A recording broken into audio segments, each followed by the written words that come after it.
الحمد لله رب العالمين والصلاة والسلام على خاتم الأنبياء والمرسلين وعلى آله وأصحابه أجمعين ومن تبعهم بإحسان إلى يوم الدين. علماء کرام حضرات الالحاد درسونه روان دي. مغربي فکر فلسفه بیانېږي.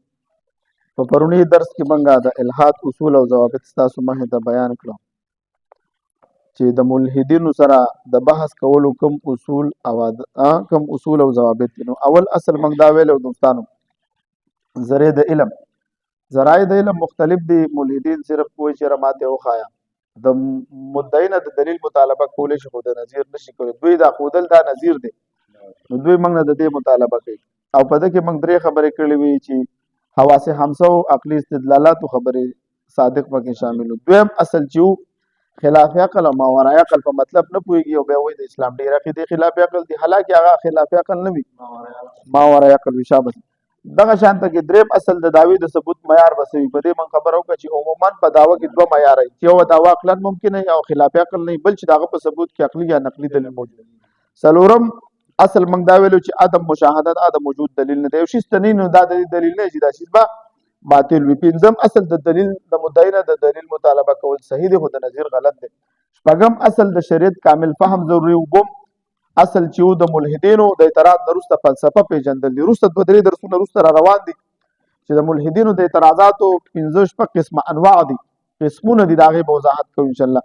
او اتم نمبر وضاحت دا چې د جزوي خبرو په ځای ورسره په کلیاتو بحث کوئ. نهم اصل دا چې د شریعت نه ورته جواب ورکوو، د شریعت اسلام نه. او لسم اصل چې د شریعت په اصولو کې ورسره بحث کوو. نن راځو زموږ د درس عنوان او خلاصه چې ده د ملحدینو سره د بحث کولو آداب کوم یو دي، په کومو آدابو په کومو شرایطو به موږ هغوی سره څه کوو بحث کوو. ځکه دا موږ او تاسو چې دلته راجمع شوي د اعلی کلمت الله دپاره راجمع شوي، د مسلمانانو د عقیدې د دفاع دپاره راجمع شوي.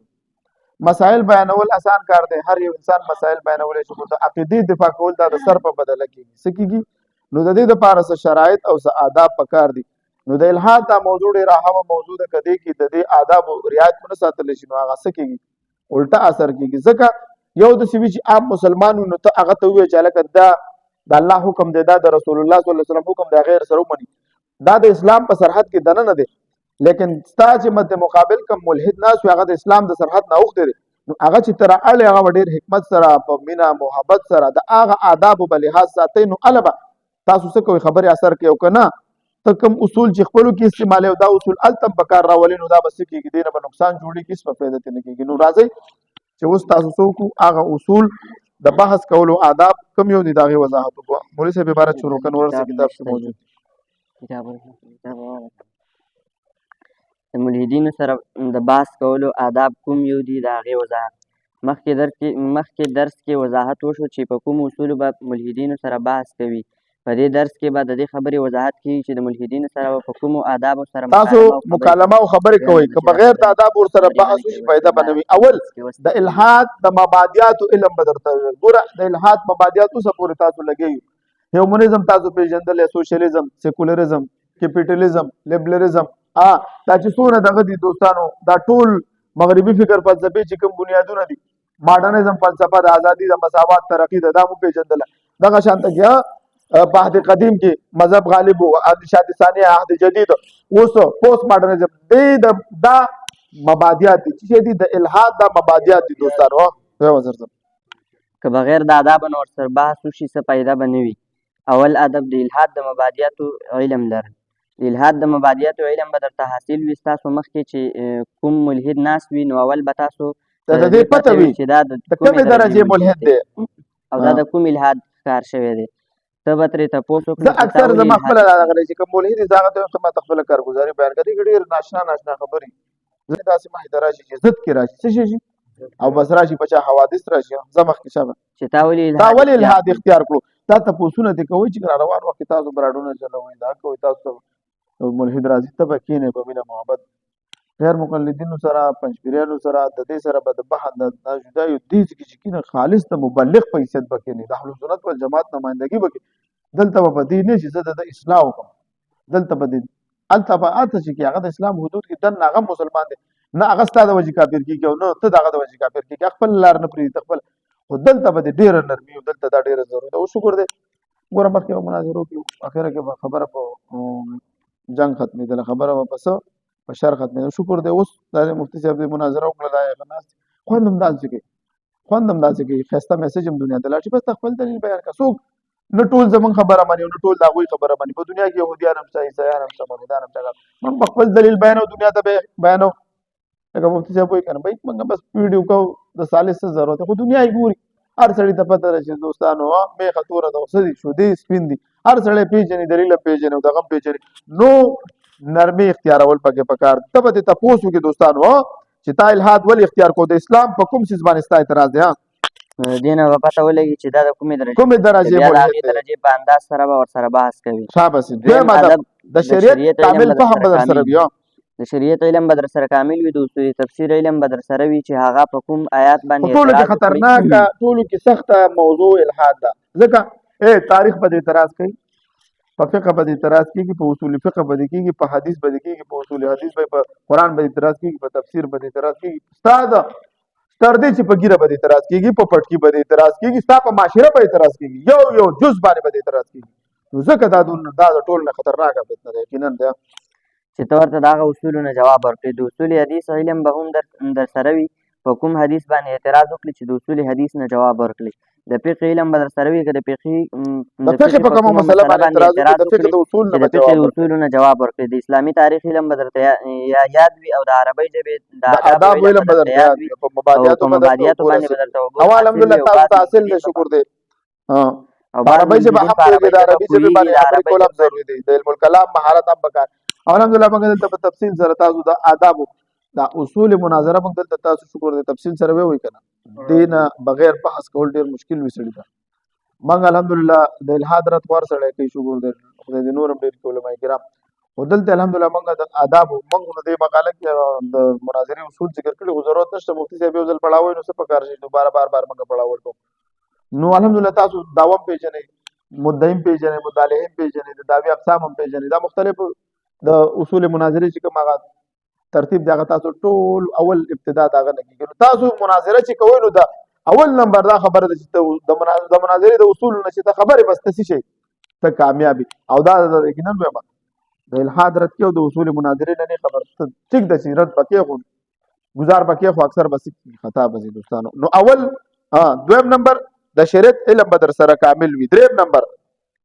دریم ادب د الحاد سبب کېدو والا فلسفونه ګوره د الحاد نه وروسته فلسفې دي، د هیومنزم فلسفه ده، جدیدیت د ازادي مساوات او ترقی، ماډرنزم فلسفه ده، بیگ بینګ نظریه ده، د ډارون نظریه د ارتقا د ایولوشن او داسې نور نظریې دي دوستانو. د دې نه به خبرې د الحاد سبب کېدو والا فلسفونه به خبروالی لري. هیومنزم څه دی، سیکولریزم څه دی، لیبرالیزم څه دی، کیپیټالیزم څه دی، سوشلیزم پیژندل دی که نه هلته ورپسې لږ غونډه کې مخکې لاړ شي کتاب کې ټول درته موجود دي چې سیکولریزم څه ته وایي، لیبرالیزم څه ته وایي، سوشلیزم، کمونیزم، دا ټولې خبرې دا بعضې غټې خبرې به یاد ساتئ. فلسفه د مغرب څه ده او د دې تاریخ نه به خبر یې او دا کوم نظریات او څو ادوار تېر شوي په مغربي قام درې شاباسي عهد قدیم نه شاهد ثاني او عهد جدید دا وپېژندلو.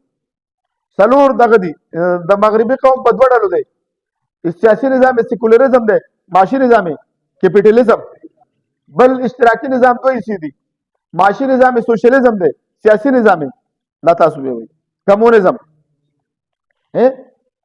دواړو مقصد شي د ازادي او مساوات او ترقی.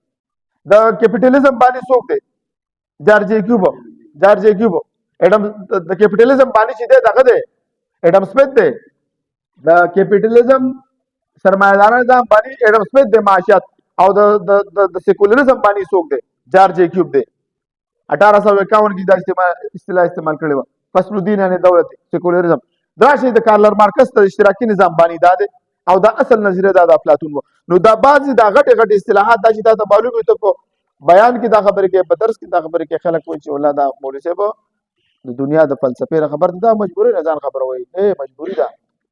دا یقینا درته وایم ته د پروفیسر په مخ کې د کالج د پروفیسر د کالج د تعلیم یافته د خلکو مخ کې ته دا موضوع وچېړه او چې هغه تا نه متاثره نه شو که نه د دوی ذهن کې دا ناست د کالج او د یونیورسټۍ قال الله او قال رسول بجلګر مې مخکې نه ویل والله جنتونو کې چې موږ ته جاهلان وایي مړه مولا په قرآن څه پوهېږي، په قرآن خو منیر شاکر ښه پوهېده دوی نه ته چې ورته دا فلسفه بیان کړي چې راشه کمونیزم څه ته وایي، سیکولریزم او لیبرلیزم او سوشلیزم او د دې مقصد څه شي دی؟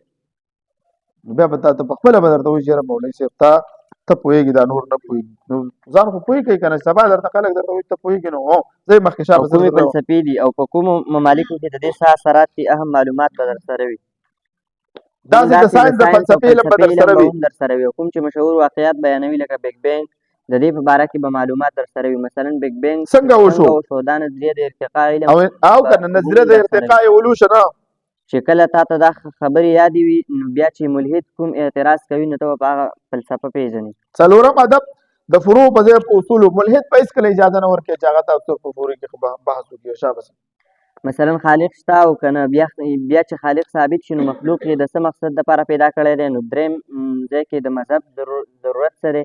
او بیا چې کله ته د الحاد رد کړې نو ته به د مذاهب علم نه مور سره خبرې دا دونه ځکه دی چې سخت پیریډ دی چې ته د یهودیت نه نه خبر، د عیسایت نه نه خبر، د انکار حدیث نه نه خبر، د هندویزم نه نه خبر، د دوی د اصل متونو نه ته به راځي رد کې د الحاد. نو دا به ځکه یو وخت سره وایي چې ټیک د زمانه څوک شته کریټر شته خالق شته د چا ومنم بګوان ومنم یزدان ومنم محرمن ومنم ګاډ ومنم برهما ومنم وشنو ومنم شیو ومنم ته به څه کې الله ومنم ته به ورته به وایي چې راځه الہ الخلق مولانا قدیم و موصوف باوصاف الکمال.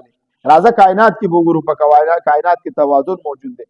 موږ ټول علم ته دعوت ورکو یا اهل الكتاب تعالوا الى کلمه سواء بیننا وبینکم الا نعبد الا الله. و راځه د دوی د کتابونو ریکویت وایي چې یشور یو دی، بایبل لیکلی چې الله یو دی، خدا ایک ہے، الله تعالی یو دی، قل هو الله احد. زمون خداوم دادا بل به راځه په عقل به ثابت کو د کائنات د پاره د یو خدای تصور ډیر خره کو د دوه د دریو د لس دوی چې دا د چا تصور کوي دا خپل مخلوقات دي.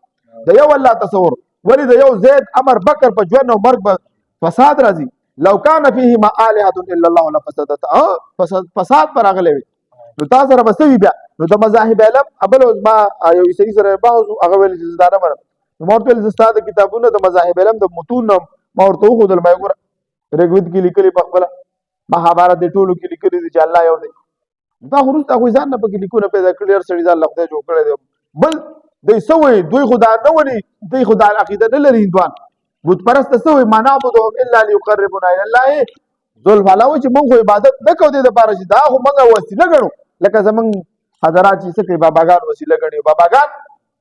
باباګان ته سجدي کوي. لعن الله اليهود والنصارى اتخذوا قبور انبيائهم مساجد. الله لعنت یې پاغه يهوديانو عیسایانو چې د پیغمبر قبر ته سجده کوي دا باباګانو ته چې سجده کوي چې شپاړسم ځوان او دا تلسم ځوان راورسېږي نو دا تاسو نو خبره څه ده چې تبسي د مذاهب علم نه به خبرې ښه او مذاهب علم نه شکر تاسو ته په تفصیل سره من خبرو لګي.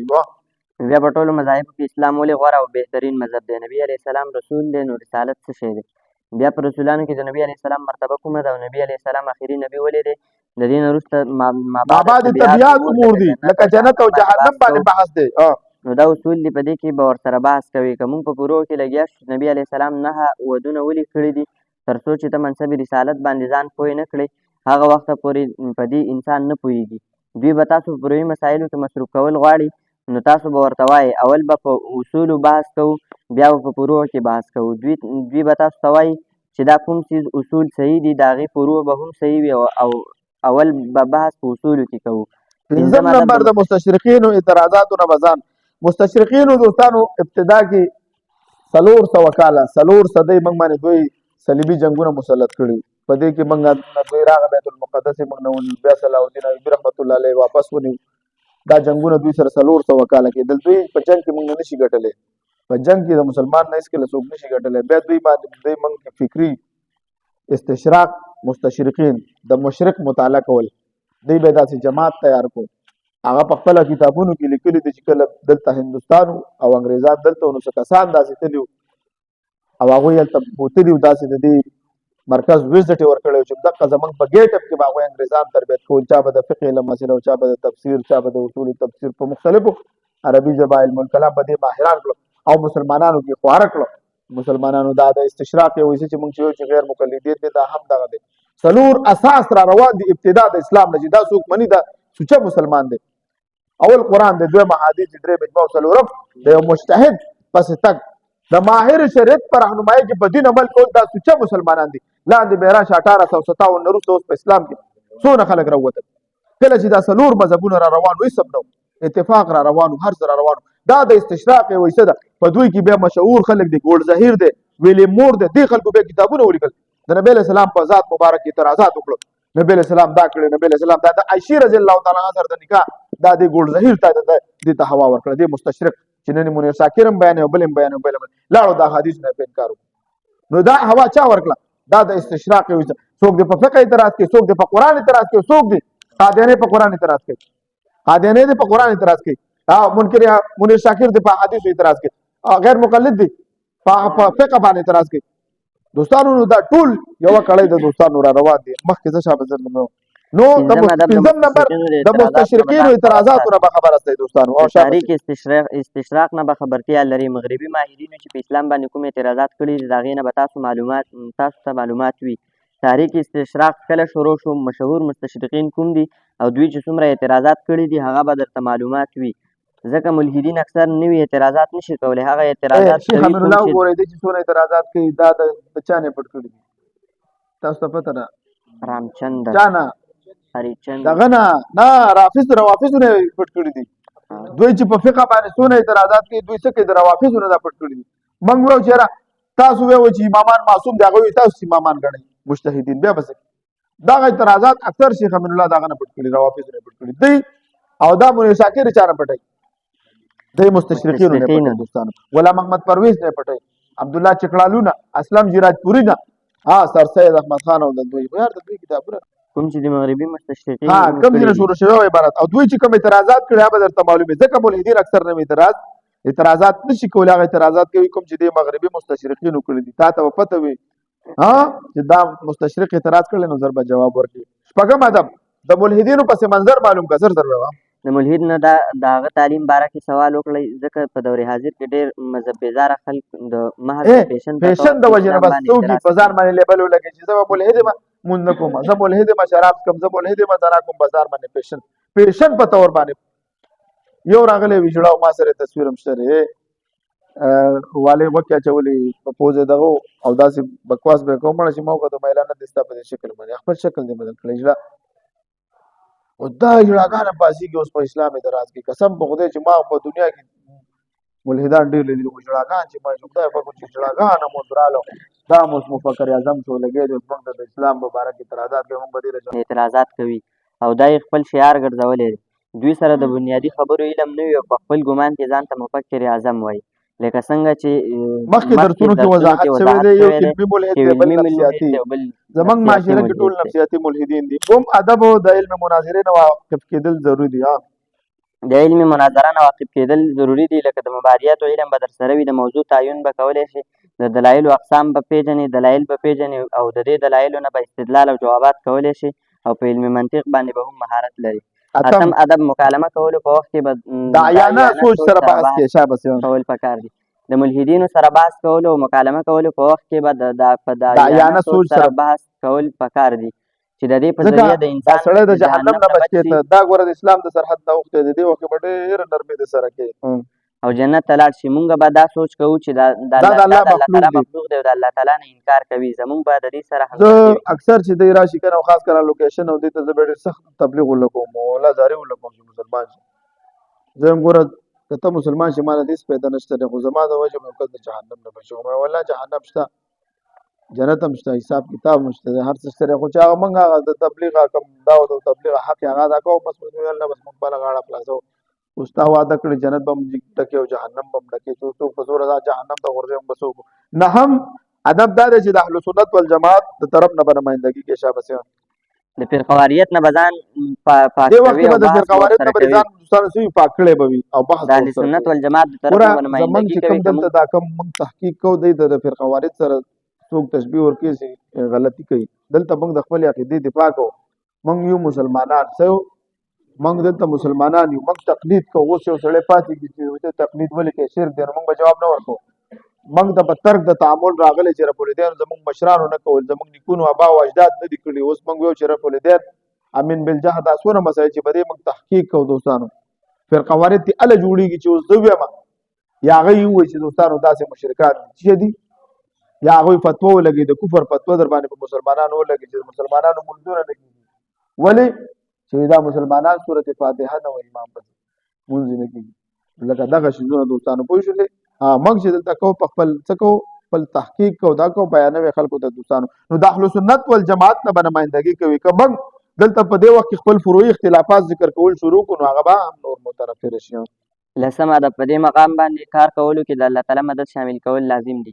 د الله تعالی سره به د تعلق مضبوط وي. په دې مقام باندې کار کولو کې د الله تعالی مدد شاملول لازم دي. داسې نه چې د ملحد سره بحث کولو سره په خپله په شک کې ښکار شي او عقیده دې خرابه شي. دا لس آداب موږ ذکر کړل. د ملحدینو د اعتراضات او اقسام او انواع دا 15 قسمه دي. دا به انشاءالله سبا وایو. د خیر واخر دعوانا